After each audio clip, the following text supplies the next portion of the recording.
John Wheelwright, the narrator of the story, writes that he will always remember Owen Meany not because of Owen's loud voice or his tiny body, or even because he was the instrument of John's mother's death, but because Owen Meany is the reason that John believes in God. John describes his history of religious faith, his conversion from Congregationalism to Episcopalianism, and from Episcopalianism to Anglicanism. He says that he is not exactly a devout Christian, but he is a regular churchgoer and reads his prayer book more often, in fact, than he reads his Bible. He says that when he dies, he will attempt to be buried in New Hampshire next to his mother, though it will be difficult to have his body returned to the United States from Canada, where he now lives. He says that he has a church rummage religious faith, one that needs patching up every Sunday. But he owes the faith he has to Owen Meany. John remembers the way he and his friends used to torment Owen in Sunday school class. Owen had an unbelievably tiny body and undeveloped vocal cords, so that the only way he could be heard was to shout through his nose.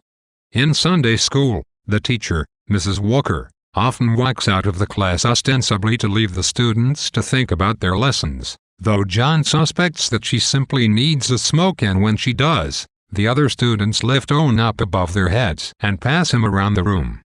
They love Owen. The girls call him a little doll, but they are too fascinated by his tininess to leave him alone. As he passes over their heads, he loses the change from his pockets and his baseball cards.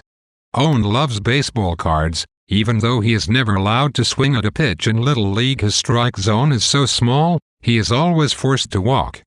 When the teacher returns to class and blames Owen for the disarray, Owen never complains. John remembers that even when he was hung up from his locker at school and left dangling, he simply called out, "Not funny," in his ethereal nasal voice until someone took him down. John writes that he grew up in the town of Gravesend, New Hampshire, where his family, the Wheelwrights, occupy a position of aristocratic prestige. In Gravesend during John's childhood, his maternal grandmother, Harriet Wheelwright, was the matriarch of the town, descended from John Adams and wielding the Wheelwright name with expert authority.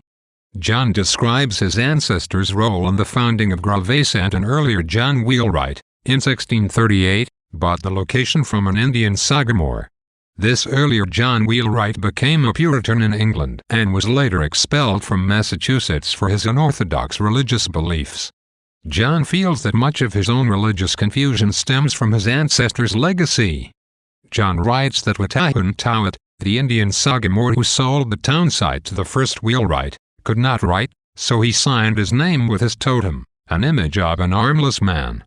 Of John's parents, his mother was the Wheelwright, not his father. But John's mother kept her maiden name, and John was raised as a Wheelwright, never even knowing who his father was. John's mother occasionally referred to John's father as her little fling. John's mother died when he was 11, before ever telling him about his father. John remembers that once, as the two of them sat throwing rocks into the Squamscott River, Owen prophesied that John will learn about his father one day. Owen's little arms cannot pitch the rocks all the way into the water, but he tells John that even if his father does not come forward, God will reveal his presence to John. As he says this, he hurls a pebble all the way out into the water, surprising both John and himself.